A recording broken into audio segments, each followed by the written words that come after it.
Iya, kita lanjut dulu lah, Mas Nyarwi. Anda melihat nggak sih bahwa sebenarnya memang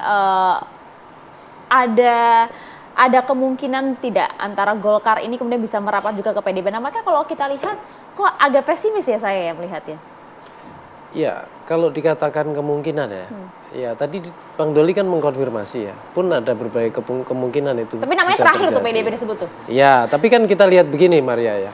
Pertama, Golkar ini dalam sejarahnya ya, itu kan partai yang mudah berkoalisi dengan partai yang lain saya lihat. Dan itu tidak hanya dari era juga sebelumnya. Pak Jokowi 2 periode saya lihat juga, ya periode terakhir khususnya ya, itu juga saya kira makin dekat dengan Golkar, dengan PDIP ya. PDIP Golkar itu dalam satu gerbong pemerintahan.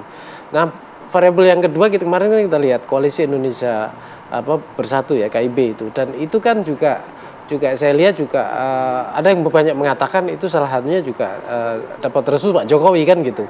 Dan saya kira juga tidak ada istilahnya eviden-eviden yang menunjukkan bahwa terjadi perbedaan ekstrim ya orientasi politik Golkar versus PDIP, sehingga saya lihat peluang itu saya kira juga terbuka. Tetapi Golkar ini kan kita lihat partai yang cenderung rasional ya dalam berkalkulasi di dalam berpolitik, sehingga saya kira ya apa misalnya dasar yang menjadi daya ikat partai ini misalnya untuk bergabung PDIP, saya kira juga di situ harus ketemu. Misalnya contoh ya, platform kebangsaan. Kita kan masih ingat ya, saya kalau kita lihat literatur itu Golkar sering disebut party of ideas gitu ya. Ada partai berkarya kebangsaan, ada irisan-irisan partai nasionalis juga. Secara ideologi saya kira nggak ada kendala. Nah, cuma kemudian peran apa misalnya kalau berbagi peran gitu, Golkar misalnya punya posisi peran apa, PDIP apa, dan partai yang lain apa. Nah, salah satunya ya tentu saja di sini tentu dalam konteks pilpres ya termasuk tiket cawapres itu juga saya variabel utama menurut saya yang juga sangat menentukan, di luar kemungkinan misalnya kalau mereka bergabung nanti kira-kira kalau seandainya dalam menangkan pertarungan seperti apa, dan juga nanti ketika berkuasa mengelola kekuasaan seperti apa, saya kira itu menjadi hal-hal yang menentukan. Tapi balik lagi ini masih cair dan masih dinamis itu Golkar. Tapi kalau P3 kalau misalnya Mas Nyarwi lihat P3 ini akan stay terus dengan nama Sandiaga Uno mengajukan ke PDIP atau gimana? Kemungkinannya kayak gimana, Mas? Nah, tadi Bang Rusli udah mengatakan istiqomah kan? Pertama istiqomah gitu ya. Istiqomah semua partai juga pasti istiqomah kan? Yang kedua katanya sabiqul awalin katanya. Iya kan gitu, dua jawaban ini katanya. Artinya saya meyakini kalau P3 ini termasuk mungkin ya partai yang akan konsisten juga sampai. Kenapa? Karena dugaan saya target utamanya saya lihat cawapres ya, untuk mendapatkan tiket cawapres melalui Sandiaga Uno. Tetapi ada dua yang lain. Yang kedua yaitu apa? P3 juga saya kira akan berkolaborasi dengan resources partai-partai yang lain bersama-sama memberikan banyak salah satunya juga untuk menyemangati pemilu legislatif. Saya kira kan juga ada agenda yang lain. Kalau dalam politik kan tidak hanya satu agenda, Bayu Maria kan. Ada berbagai peluang di mana partai bisa mendapatkan benefit, keuntungan, sekaligus confident, rasa percaya diri kan, punya pasangan capres cawapres misalnya, atau ikut menjadi gerbong partai yang akan kira-kira bisa memenangkan, dan itu salah satu poin yang bisa menyemangati gitu ya. Yang penting istiqomah tadi. Tapi belum pasti, namanya politik tuh dinamis banget. Iya sih, meskipun udah konsisten gitu istiqomah, tiba-tiba dinamika politiknya berubah ya, mungkin juga partai politik akan memiliki kebijakan lain. Bang, tapi kalau Bang Rusli, kalau misalnya soal istiqomah ini kan, satu sekarang Sandiaga Uno gitu. Nah, satu lagi istiqomah ketika berhadapan, katakanlah nanti ada partai-partai yang mau bergabung, menyodorkan nama-nama juga cawapres selain Bang Sandiaga. Istiqomahnya kayak apa sih? Istiqomah itu sudah kita menjadi prinsip ya, termasuk prinsip perjuangan partai kita. Kemudian kalau soal nama-nama lain, dari sekarang juga kita tahu ada nama-nama lain ya. Kalau istilah Bu Mega udah disimpan sekian nama. Tapi kita meyakini nama yang kita sodorkan Bang Sandi adalah orang yang memang layak dari apapun mau kita diskusikan. Survei, irisan-irisan distribusi kekuasaan, kewilayahan, ke mak-mak, milenial. Nah, apalagi menurut saya tanpa bermaksud ya terus meyakinkan, saat ini bangsa kita butuh soal ekonomi ya. Nah, seorang sosok Sandi Ini sangat membantu masa depan Indonesia. Yang beliau praktisi ekonomi. Oke. Dan ternyata ketika memegang pariwisata Ya. dan ekonomi kreatif, ini berapa lapangan kerja Oke. tercipta? Kami sudah tangkap sih sebenarnya maksud ini tentu nama Sandi dari P3 ini sudah cukup firm sekali untuk kemudian dijadikan sebagai pendamping. Tapi tadi bahasanya kami masih terus meyakinkan begitu ya. Kalau tadi ada pantun, saya mau kasih pertanyaan juga dengan sebuah pantun nih Bang. Dia udah siap. Ya baik, saya Jawaban sudah. pertanyaannya begini Bang, pergi ke Tarakan buat lihat candi. Cakep. Ya kan, paling enak sambil makan tape. Cakep. P3 sudah tawarkan nama Sandi. Cakep. Betulkah Restu Bu Mega belum sampai? Ya.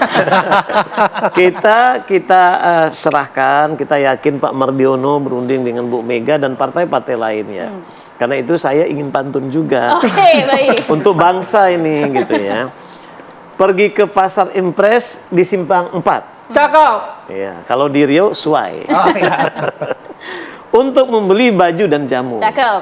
Semoga insya Allah terpilih presiden yang hebat 2024 untuk Indonesia lebih maju dan makmur. Amin. Oke, baiklah. Nampaknya sampai detik ini masih meyakinkan sih. Iya, meyakinkan gitu ya. Tapi ya mudah-mudahan juga mendapatkan respon yang diyakinkannya, yakin nggak? Gitu. Oke, Bang Doli.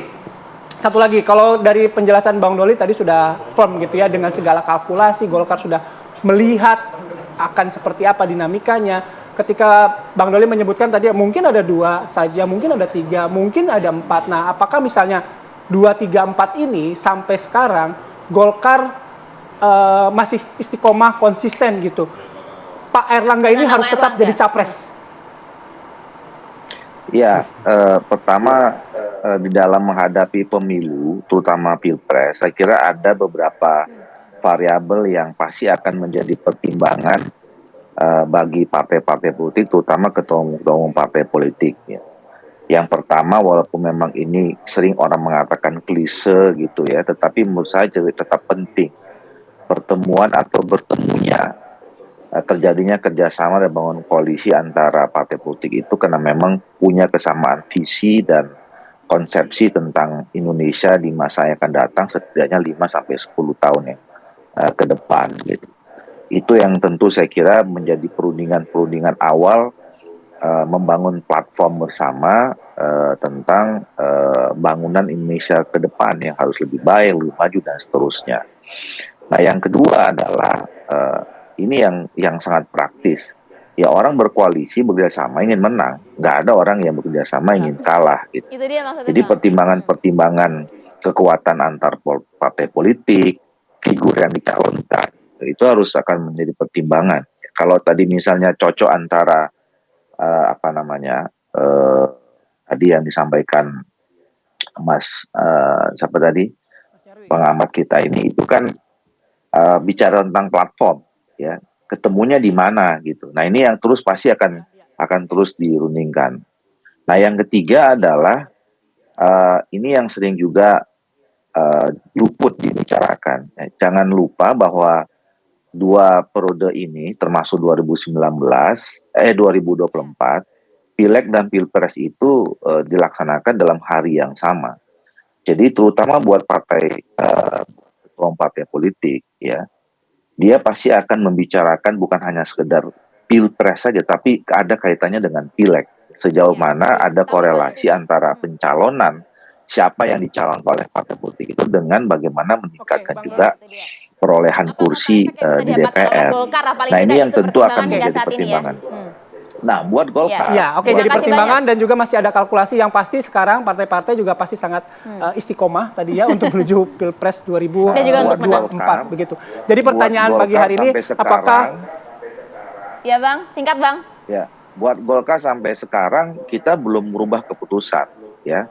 Ada 2 keputusan. Sip. Pertama, kita sudah memberikan kepercayaan mencalonkan Pak Erlangga Hartarto sebagai calon presiden, dan keputusan akhir ya nanti juga akan sudah diberikan mandat juga kepada Pak Erlangga untuk Oke, baiklah, berarti Golkar masih strategi konsisten yang istiqomah jitu. dengan nama Erlangga. Mohon maaf durasi kita habis. Terima kasih banyak Lagi Bang pertanyaan Doli. siapa cawapres Terima kasih Ganjar banyak, pagi Mas hari ini, Nyarwi. RK atau Sandiaga Uno belum bisa terjawab. Nanti masih ada beberapa Terima waktu. kasih, Bang Bang Nyarwi Rusli. terima kasih, Bang Rusli terima kasih, Bang Doli juga terima kasih atas waktunya. Ini akhir perjumpaan di Apa Kabar Indonesia Pagi. Terima kasih, saya Bayu Andrianto. Saya Maris Sega pamit. Kita jumpa lagi esok hari. Terima kasih. Sampai jumpa.